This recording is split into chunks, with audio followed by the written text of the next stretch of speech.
Nevertheless, the party leaders have embarked on a final campaigning push to get their message across to the voters.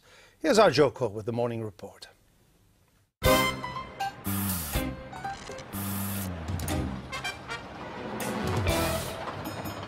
So we've had the manifestos and the parties have all announced their policies. All that's left now is for David Cameron, Ed Miliband and Nick Clegg to dash furiously up and down the country trying to get their message across. David Cameron started his day in Twickenham, warning about the threat posed by a Labour government. I feel like the firefighter hosing down the burning building. And there's Ed Miliband, the arsonist, saying, why aren't you doing it quicker? That's how I feel. That's why we need 5 more years to finish the job that we've started. So compare our records, compare our teams, where you get with us that strong chancellor, not Ed Balls back in the Treasury. He's the guy who wrecked the economy in the first place. Labour are talking about the NHS again today. They've obtained leaked figures that show the financial state of 98 hospital trusts in England. 2/3 of them have a deficit totalling to £759 million. Ed Miliband was hosting his People's Question Time in Bedford today. Today we discover the financial time bomb under our NHS. Savage cuts on the way at 2/3 of hospitals because of a cash crisis made in Downing Street. When the NHS is cut, it is working families who bear the brunt. That's why we will keep going right to the last minutes of the last hours of this campaign to rescue the National Health Service. Anyone would think Nick Clegg can't sleep. He was up with the lark at sunrise, being blown about in a blustery Land's End as he starts a 2-day campaign tour from Land's End to John O'Groats, trying to persuade voters to go for the Liberal Democrats and keep Britain on track. It's quite an epic journey. I'm starting here in Land's End.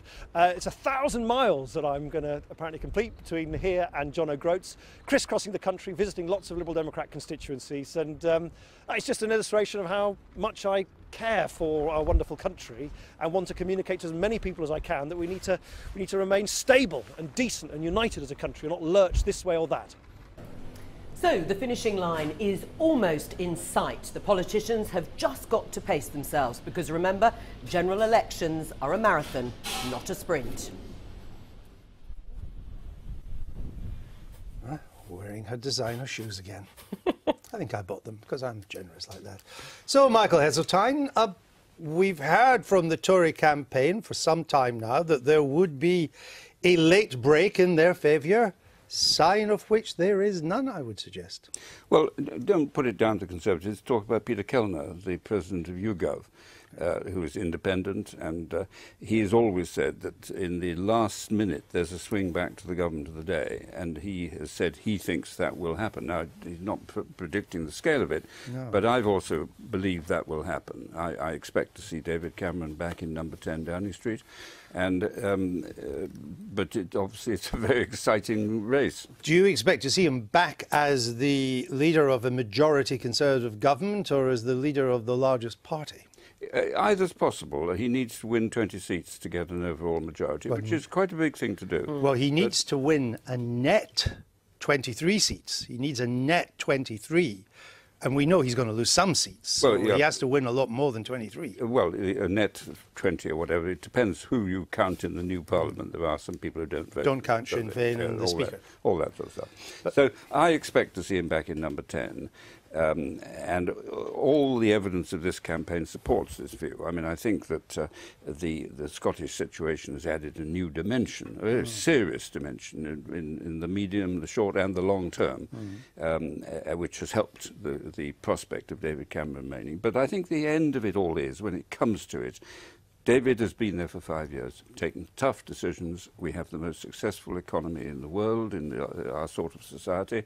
And the broad Conservative plan is to keep that in place. What does that mean? It means rising living standards, it means more money in the health service, it means better education standards. And without that economic strength, all the other things fall apart. I mean, all this stuff with Miliband and the health service, you cannot sustain the health service unless you've got a strong economy. Just for the sake of the next minute or so, let's assume, I say, that everything you've just said is true. Why hasn't that cut through? Why hasn't that resulted in the Tories being 4 or 5, 6 points ahead by now? I think it's very difficult to know the answer to that question. You see, there may be. There's such a large number of unknown, undecided voters out there. What, shy Tories? Well, they could be shy Tories. I think myself that the UKIP vote has got quite a lot of people who, in the end, perhaps even as they walk to the polling station, will say, Ed Miliband, no, we can't do it. The UKIP vote has flatlined and then gone down a little bit, but it's not what we said at the start. It's not 11%. It's between 13 and 14% at the moment. And again, we haven't seen that move very much. I mean, you'll be depending on a late move of that too. Yes, I agree with that. But the polls haven't really moved a lot. I mean, the poll of polls, it's really not... Oh, no, they're both flatlined. They're broadly flatlined throughout. But I don't believe that is what will happen on the night. And because I think the overarching issue in any election campaign is the leader and the economy. And David Cameron is streets ahead on the economy and on the leadership. Although not as far as he was, of course. He could be in a position, though, where he is the largest party. But even with the Lib Dems, maybe even with DUP, the Ulster Unionists, he still doesn't get that magic 323. The arithmetic may not work for him. And it could then fall to Mr. Miliband to form the government. Well, his problems would be insurmountable, in my view, in those circumstances. But, Andrew, let's be frank about it. Invite me here on Friday. We'll discuss. Don't you worry, we're on all day Friday. We're on all day on Friday. But at the moment, they're all out there to win, and that's the only position for them to adopt. All right. This, though, we have to move on, but this is a first, indeed, a precedent for me. Because in every other election I've spoken to you about, you've always simply said, Tories by 60 seats. Only one. Even in '97, you said Tories by 60 seats. Yeah, but what else could I say? I was Deputy Prime Minister. But you haven't said it this morning. Well, no, because I'm not in a position where I'm the leader or the deputy leader of the party. I now can give you a straight answer based on the analysis. They weren't straight answers before. I'm not going to say it. Watch out. All right. Okay. Now, in the run-up to the 1997 general election, which is talking about that there, Tony Blair made enormous efforts to win newspapers to the Labour cause that had previously supported the Conservatives. This time around, the party seems to have lost the battle for Fleet Street. But on the other hand, it's got the backing of a number of high-profile celebrities. But do these kind of endorsements, newspapers or celebrities, matter? Here's Joko. Let's start with Cameron's Conservatives. The Sun in England and Wales have come out in his support, and he's also had the backing of over 5,000 small businesses and 150 business leaders. High-profile names include Karen Brady and Stuart Rose, and the footballer Sol Campbell has also joined the team. The Mail and the Telegraph have yet to officially endorse the Tories, but they've been supporting the party during the campaign. Some newspapers are keen for things to carry on as they are, with the FT, the Independent and the Economist all arguing for the Tory Lib Dem coalition to continue. However, no newspaper is supporting the Liberal Democrats on their own, although The Times is keen for voters in Nick Clegg's constituency of Sheffield Hallam to vote for him. And John Cleese is giving the Liberal Democrats a touch of stardust, as always. It's no surprise that the Mirror, The Guardian and The Observer have come out in favour of Ed Miliband. And the Labour lovies are also out in force, including Delia Smith, Russell Brand, Steve Coogan and Martin Freeman. The Sun in Scotland has turned its back on its southern counterpart and come out in favour of the SNP, as has the Sunday Herald. And of course, Sean Connery is rooting for the Nationalists. Finally, Richard Desmond's Express newspapers are backing Nigel Farage, and former Radio 1 DJ Mike Reid is a keen supporter. Andrew. Thanks, Joko. We're joined now by Harry Cole of the Guido Fawkes blog and Michael White of The Guardian. Michael, let's start on newspaper endorsements first and then come on to celebrities. So The Guardian supports Labour, no surprise there. The Sun didn't last time, Andrew. Didn't last time, but this time no surprise. Supported the Tories in '55, Andrew. Indeed. You probably wrote the editorial. I did. You wrote the editorial. I had to correct the spelling. And the Sun comes out for the Tories. Again, this time no surprise. I suggest to you that the endorsements that really matter are the ones that do surprises, like the Independent this morning coming out for the coalition. Well, that makes it interesting. I remember in 92, I think it was, Michael Heseltine will remember, the FT on election day came out for Labour. Bad mistake, I thought. Too late. And the Tories are going to win, I thought. Yeah, of course the unexpected ones are more fun. Mind you, I tend to the view that newspapers are much less brave than they think, and they like to back winners, particularly in Rupert Murdoch's case. He's a communist in China. But that they also follow their readers rather than lead them. And that's why he's backing the Scottish nationalists in the Scottish Sun. Yeah, and the Tories. He's done that before. He used to do it in Dublin and Belfast. Do newspapers, in the age of social media, in the importance of bloggers like yourself, in a multi-channel world, do newspaper endorsements matter anymore, if they ever did? Collectively, I think, yes, they still do. It's no longer that the Sun won it with one newspaper swinging the vote for one party.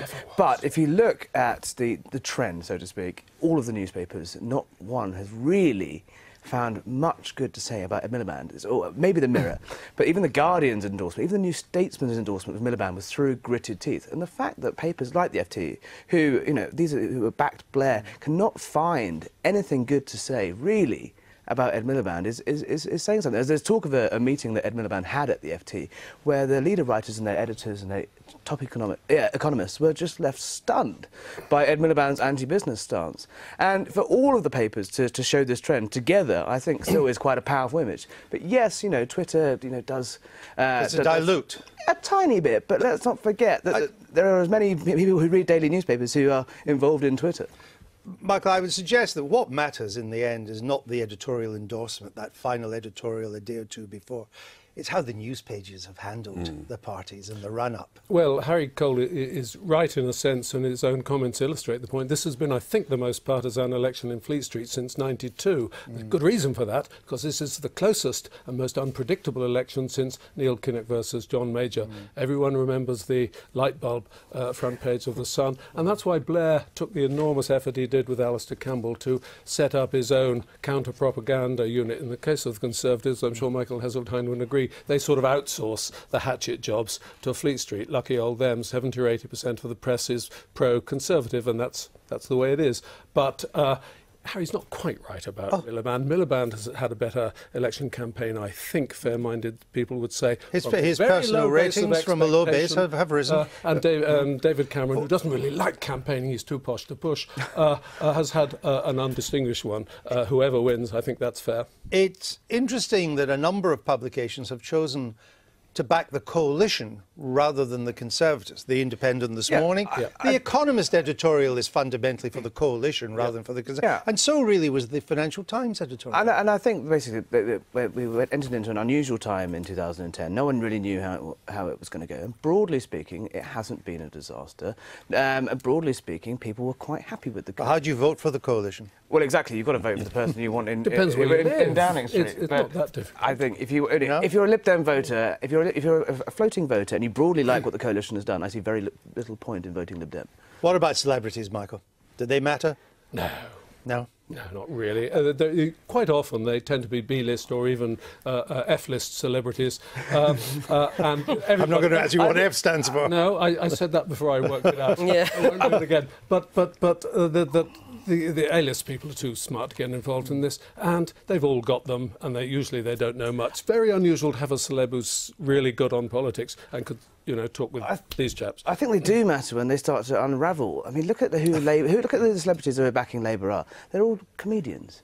You've got Russell Brand, Joe Brand, Eddie Izzard. This is a man who every campaign he backs. Martin Freeman's not a comedian, is Well, he? he was in The Office as a comedy programme. True. When these things start to backfire, Martin Freeman's wife was revealed to have some interesting tax arrangements. Russell Brand is hardly an upstanding citizen. It just adds to... There's also someone today who whacked his partner, I think. Stan Collymore, exactly. I tell you one thing, wasn't really good campaign needs is a few comedians. It's been a very unappetising campaign, and the idea of Eddie Izzard quite cheers me up. In a way, Russell Brand doesn't. Why would you take Eddie Izzard to campaign in the centre of Glasgow to try and win over white working-class Scottish people? It's unfathomable that this is a good tactic. They seem so pleased that they've got someone vaguely famous campaigning for them. Who have the Tories got? They've got 5,000 business leaders. No, they're not celebrities. And as we showed, some of them don't exist. They got 5,000 small businessmen out of 5 million. Michael will correct me if I've got the stats wrong. It wasn't a great... But they're not celebrities. I think Eddie Izzard can do retail. That's the difference. Someone like Steve Coogan, though, for Labour, it cheers the base, but everyone really knows the only reason Steve Coogan's involved in the Labour Party is because they're the only ones that are promising to fully implement Leveson. And it's just this horrible sort of aftertaste. Thing to say. Aftertaste. Oh, of course it is. Why would Steve Coogan be involved in I'm politics? not privileged to Mr. Coogan's thinking, Mr. but it's a shocking thing to say. Mr. Hacktoff trailing the You don't country have with the Tom answer. Watson. You can't spell a rat, Michael. Come on. No, Michael, I'm older and wiser this than Michael, you. this, speaking of older and wiser. Yes, Michael young man. Heseltine. I would suggest that the editorial endorsement doesn't move elections, but it can be quite important for the party base, for the party activists, if they feel that a number of publications are coming out for their party. Yes, but I think you made the right point, that it's the way the newspapers handle the news over a significant period of time that creates public opinion. I personally don't think these endorsements make a great deal of difference, but the absence of them would open the party machine to criticism. So you have to have your comedian type, left-wing type guy. How much damage that does to lots of people who look at that guy and say, well, I don't know if that's what they're about, I don't want anything to do with it.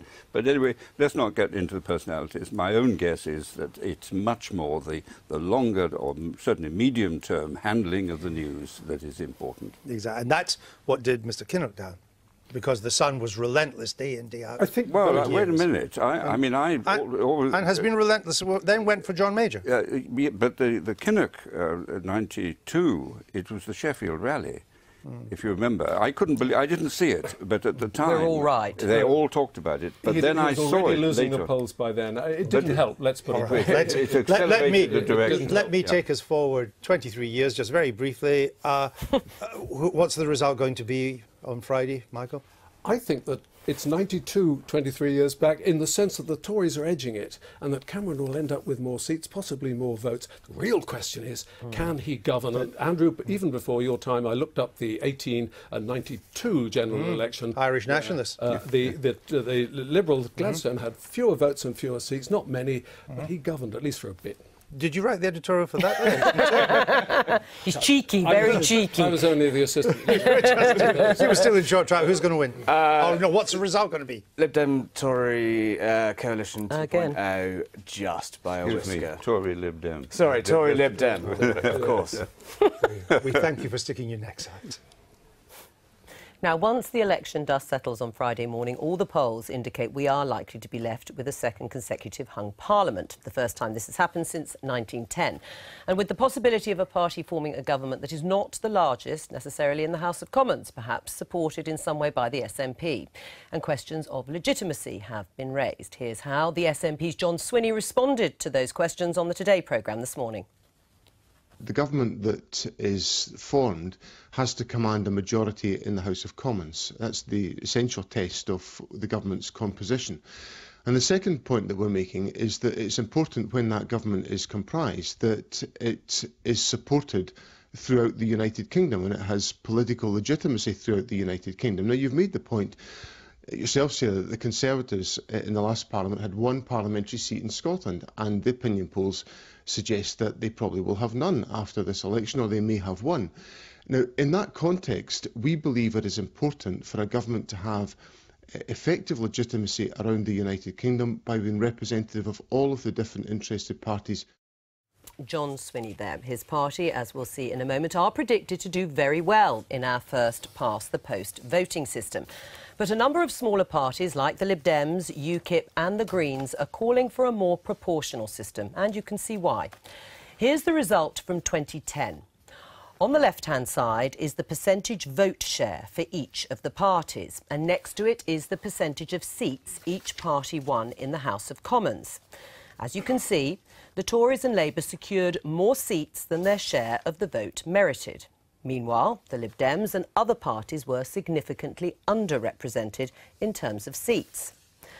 Now let's look at the forecast share of the vote for this week's election and compare that with the projected share of seats each party could end up with. And again, you can see both Tories and Labour will have more seats than share of the vote. And so interestingly does the SNP, because their vote is obviously concentrated in Scotland. They are forecast to secure 51 seats in the Commons, which is 8% of all seats. Their vote share across the whole of the UK is only 4%. Meanwhile, as you can see, UKIP get the rawest deal. They're predicted to get more than 1 in 10 votes, but could end up with as few as 1 seat in Westminster. Well, to discuss this, we're joined by Suzanne Evans from UKIP. Her party want to replace first past the post with a more proportional system. And by journalist Peter Hitchens, who doesn't want to change the voting system at all. Welcome to both of you. Suzanne Evans, your party, UKIP, used to be a supporter of first past the post, so what's changed? Well, I think what's changed is that first past the post was absolutely fine when you had a 1 or 2, possibly even 3-party system. But now we're looking at an era of 4, 5, 6, even 7-party politics, and I think it's got to change. As your statistics quite rightly say, why should it be the case that, say, UKIP and the Greens between them on current polls could get up to 25% of the votes, but they certainly won't be having 25% of the MPs in the House of Commons. So I think it's time to change. And let's not forget, there's been a call for this for very many years now.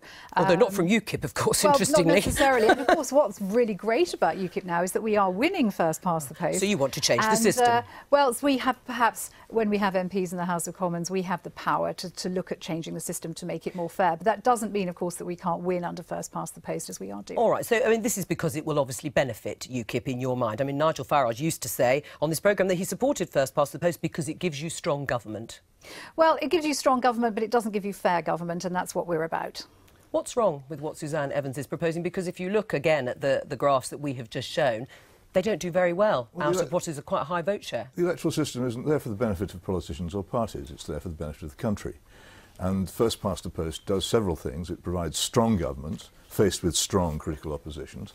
It also gives us the unique opportunity in democratic countries to actually throw out a government which has proved unpopular and which we don't like. Proportional representation ends that forever. You won't get strong governments, you won't get strong oppositions, you won't be able to throw anybody out, you won't even know before the post-election negotiations who's going to be in the government or be able to stop anybody being in it. But would you say now that the system has changed in a sense that we have more fragmented politics? There are smaller parties. It isn't a case of just 2 parties and the Liberal Democrats anymore. And so your thesis in that sense doesn't have as much weight as it used to. That's rather unhistorical. Our system actually creates 2 parties because it is a first past the post system. It demands that there are 2 parties. At the moment, the 2 major parties are dying. They're zombie parties. If they stood at railway stations in the street collecting money, nobody would give them any. So they're only held together by dodgy millionaires and by state support and by the broadcasting rules which keep them going. As the only reason they survive, this is a moment of transition. If we allow it to continue, the Tory party will collapse. The Labour Party, which is only held together by hatred of the Tory party, will follow, and we will get a new system with new parties which actually speak for people rather than for millionaires. What do you say to that, Michael Heseltine? Absolute garbage. Really? Yeah. Which I didn't bit? think you were going to agree with me. All of it? The Tory party is the most successful political party in the history of democracy. But when was the last time it won a majority? 23 years ago. That was 1972, as you know. 92. Sorry, Not quite as 92, sorry, John Major. Remarkable. It's a long time. Biggest vote the Conservatives ever got under John. But, which they didn't predict, but it's changed, hasn't it, Michael Heseltine? They're not getting majorities. The fact against this particular background now is that we've had the longest recession in modern times, the most severe recession in modern times, with a coalition including the Lib Dems. In the old pattern, the protest vote, the disenchanted, the frustrated, would have gone from the major party to the middle ground, the Lib Dems. But actually, they being in coalition, it has gone to the smaller parties that have picked up a lot of this vote. Now, I don't see any reason at all why the former processes shouldn't return when the bitterness of the memories of the recession disappears. It's because your own party is fundamentally ridiculous. I mean, you yourself, one of its major sponsors, one of the closest advisors to David Cameron, are one of the most fanatical supporters of the European Union in the country.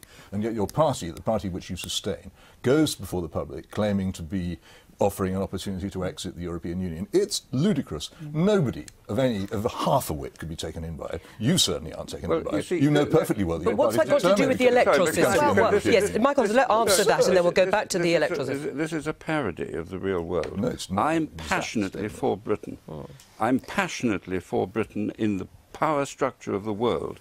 And therefore, if I see a power structure which influences us dramatically, call it Europe, call it the Atlantic Alliance. I want Britain to be at the forefront of influencing that. You so my Britain to Mercia. Hang on, let Michael finish and I'll come to Suzanne Evans. You had your little rant. I'm telling you, I am for Britain in wherever the power structure matters. It matters in Europe, it matters in the North Atlantic Alliance, it matters in the Commonwealth. We have to be at the top table. Well, that's why I'm keen on Britain being part of Europe. We have very little influence in Europe now, but to get back to the voting system, of course, the other thing that needs to desperately change is the size of constituencies. It's completely unfair that you have 111,000 electors in the Isle of Wight to get one MP and only 22,000 in the Western Isles. You know, a vote in the Hebrides is worth 5 times as much as it is in the Isle of Wight. Would this be a red line for you, Suzanne Evans? Well, would the voting system be a red line in any negotiations? No, Let's say there's a hung parliament. The only red line we have is going to be the European referendum. But OK, so you don't feel that passionately about it then?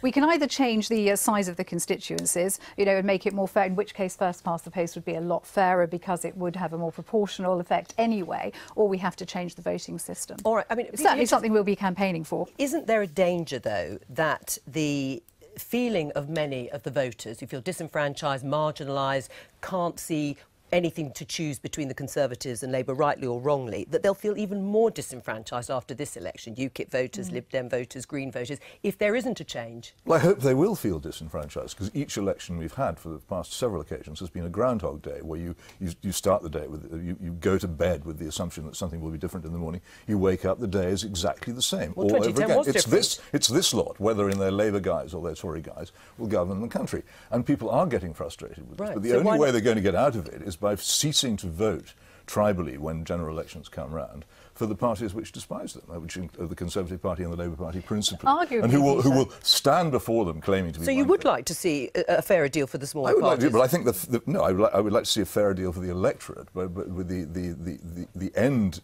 of the, I would actually like to see laws making it impossible for these dead parties to raise the sort of money that they do. I'd like them to cease getting state subsidies, and I'd like the broadcasting rules to be changed so they aren't so heavily biased in favour of the incumbent parties. Which system do you actually propose? Well, I think we need to look at that. I mean, Nigel said he prefers AV+.